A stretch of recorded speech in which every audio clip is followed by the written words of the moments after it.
San Fran Giants just wrapped up week 3. Week 3 is, I'm calling it, had a matchup against the Phillies, which you see here, and then went over to Baltimore to play the Orioles. So we'll get into what's going on thus far. Yankees, Giants open up the season. Yankees take that from the Giants. Giants go down to San Diego, beat San Diego, win that series, and then the New York Mets, the other New York team, comes to San Fran, and they take the series from the Giants. So we're starting to see a little bit of a pattern from San Francisco, and it's just like a roller coaster ride. There's going to be highs and lows and loop-de-loops and all that good stuff. So season's still young, still grinding. I think Tony Vitello's still figuring things out, the manager. Let's take a look at that Philadelphia Phillies series against the San Francisco Giants. As the series opens against Philadelphia, yeah, I was like, oh no, here we go. Because we had just lost, I believe, 3 straight from the Mets. We won game 1 against the Mets, but then we lost 3 straight against New York. And so here we go. Philadelphia's coming in, and they win this game 6-4. I'm not going to focus on the Philadelphia bats. Just look at the Giants. Willie Adames, he's playing pretty good at the leadoff position. I know he's batting .214, but he's had some games where he goes off. Louis Arise, most consistent hitter after this game, hovering around 300. Matt Chapman has been playing really well. Got to give him credit. He had some error issues, maybe because of our first baseman, Casey Schmidt, and Rafael Devers just maybe not being so used to digging those balls out of the dirt. But Devers has been playing quite a bit at first base. I like that he's getting reps there. And then other guys, Bailey and Bader, and Lee, really not doing much. There was one point where all 3 guys are batting under 200, and at least 2 of them close to 100 between Lee, Bader, and Ramos. So outfield's got to be way better than that. Just take a look at our pitching in this game. Even though we lose it, our 5th starter, Hauser's in here. Tons of hits, gives up 9 hits, 2 walks in 6 innings, only strikes out 3. Baroki, whatever this guy's name is, I'm not in love with him. He was a late signing for us. I think after spring training was over. He's good against lefties, but right-handers just feast on him, and so I'm yet to be impressed with this guy. Just has continued. Killian, Gage, Tidwell, all looking good so far. I'm happy what I'm seeing from those 3 guys, so, pretty consistent from us. Game 2 against the Phillies, this is what I'm talking about, feeling much better. We faced Christopher Sanchez. I think that's the ace of the Phillies. He's a really strong left-handed pitcher, and we take this game 6-0. Robbie Ray, looking strong. 2 wins, 1 loss, 2.08 ERA after this game.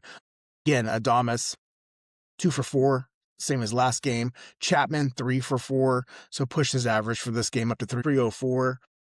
Arias gets another hit. Ramos strikes out 3 times, but he gets a hit, scores a run. Same thing, gets a hit. Casey Schmidt, 1 for 3. Interesting, Casey playing DH. We see a good chunk of these week 3 games where Casey's in the designated hitter role. I thought, maybe they're going to rotate between Arise and Devers, where Casey's playing more in the field and because he's a better defender. But that's not what we're seeing so far.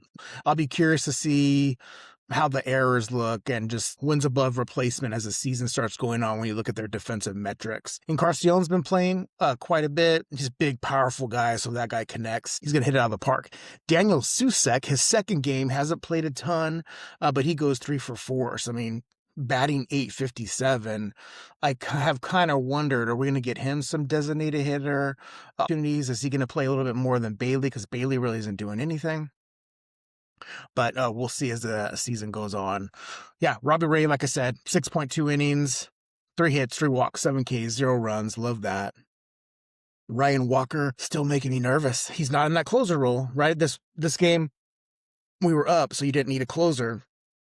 They bring him in. He gets the last out of an inning and pitches an inning, gives up a hit and a walk and a strikeout. But yeah, he's not a bona fide closer to me. Then Keaton Wynn comes in. He was looking really good in the beginning, and then it's so early in the season, 1 inning can set you up. But Keaton Wynn comes in, shuts down the game, and the Giants take in game 2 of the series. Christopher Sanchez, look at his ERA, even with this game. Granted, he only gave up 2 earned runs, total 4, but there was error on Trey Turner. His ERA is 1.65. So this should be a game the Giants are building on, feeling real good about themselves. And then we go game 3 of the series. I didn't get to watch this one because I had to work. Giants shut out Philadelphia again.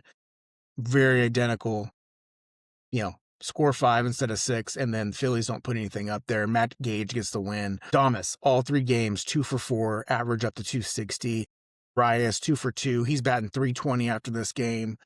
Chapman gets a hit. He does strike out 3 times, but Rafael Devers, 2 for 4, has 4 RBIs. I think he hit a 3-run jack in this game. And then those are really the standouts. Those runs and energy, getting these pitchers out of the game really come from the top 4 in this lineup.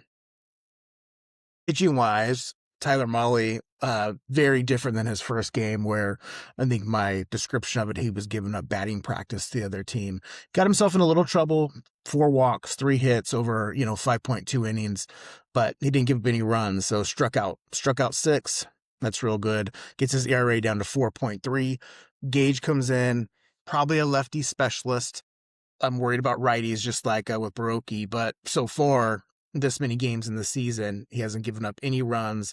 Killing comes in, another strong arm so far, but right-hander. And then Tidwell. So we see those 3 guys again now in game 3. And then you get Eric Miller, who I thought would be our most consistent left-hander. Has been a little rocky at the beginning of the season, but he finishes out the game, strikes out 2 in the 1 inning he pitched. No hits, no walks, no runs. So good stuff. Giants take the series from Philadelphia. So we took the second series against San Diego. Now we take the 4 series against Philadelphia, and we have some momentum rolling into Baltimore. So let's move over to Baltimore and see how our boys did. Giants get 1 day off between the Philadelphia series and Baltimore, so we can travel over to the East Coast. And Giants take the first game 6-3. So now 3 games in a row, records up to 6-8.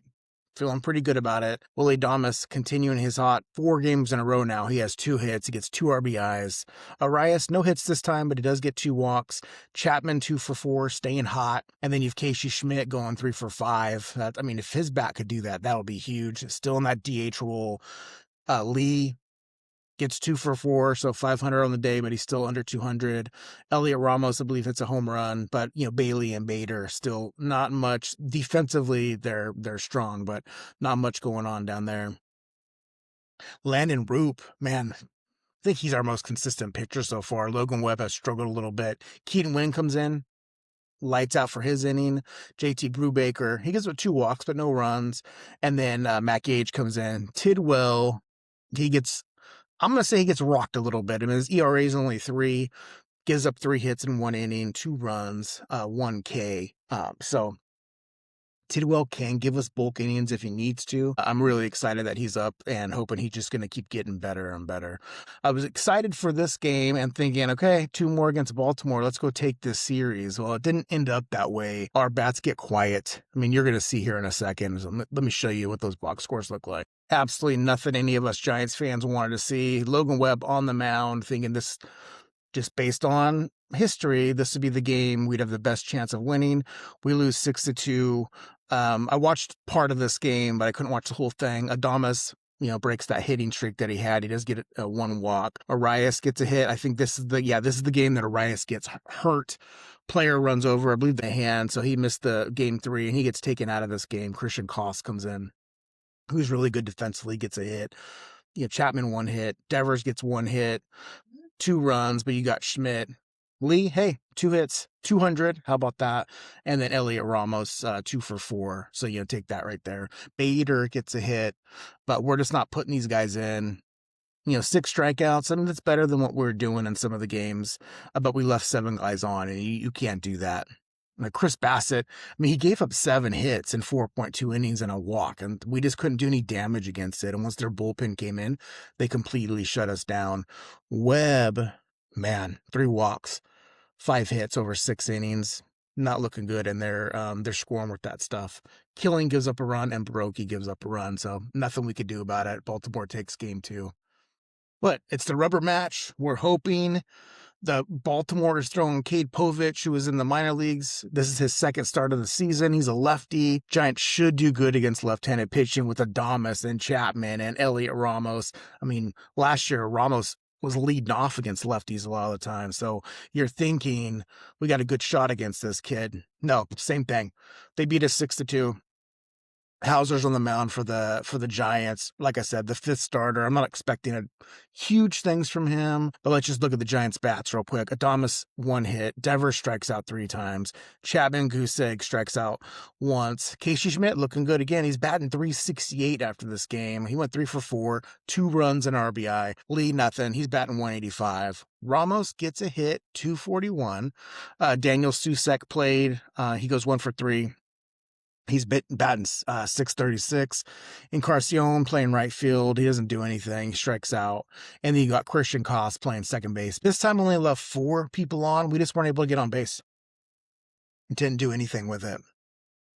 Devers has a fielding error at first base. But you look at Hauser, 4.2 innings, 5 hits, 2 walks. A lot of traffic from the Orioles on the base pass that the Giants had to get out of. We have 2 double play balls, but yeah, the Orioles take advantage of Hauser and get him out of the game before 5 innings. Gage comes in. I believe this is the first run he's given up all year. And so now his ERA sits at 1.23. Ryan Walker comes in. Not even a full inning. 3 hits. Strikes out 2, but gives up a run. Eric Miller comes in. He does well. I mean, he gives up a hit and a walk, but he gets out of it, dropping his ERA. Still ugly, 7.2, but he's working on it. And then JT Brubaker comes in. Nate Povich, he got sent down today in the minors, probably because the Orioles have another guy coming back. He's still one of their young guys. He's like 26, 27, lefty. Have him on my fantasy squad, so I'm paying extra close attention to what he's doing. 6.2 innings, strikes out 5 hits, 0 walks. He pitched great. Povich pitched great. Got Nunez and Wells come in to finish it out for them. But Giants have a day off today. I'm hoping we're going to get things sorted out, come back on fire. We're 6-10. We need to go on a winning streak. When we come back on Tuesday, this is the matchup. We're going to Cincinnati. Robbie Ray going against Brady Singer. He's a good pitcher. His ERA doesn't show it so far, but we'll be at Great American Ballpark in Cincinnati. So they're 9-7. They got a Al Stewart who's playing pretty well. They have a lot of bats on this team, kind of a underrated team. Spencer Steer's good. They got Suarez who can play third base or designated hitter.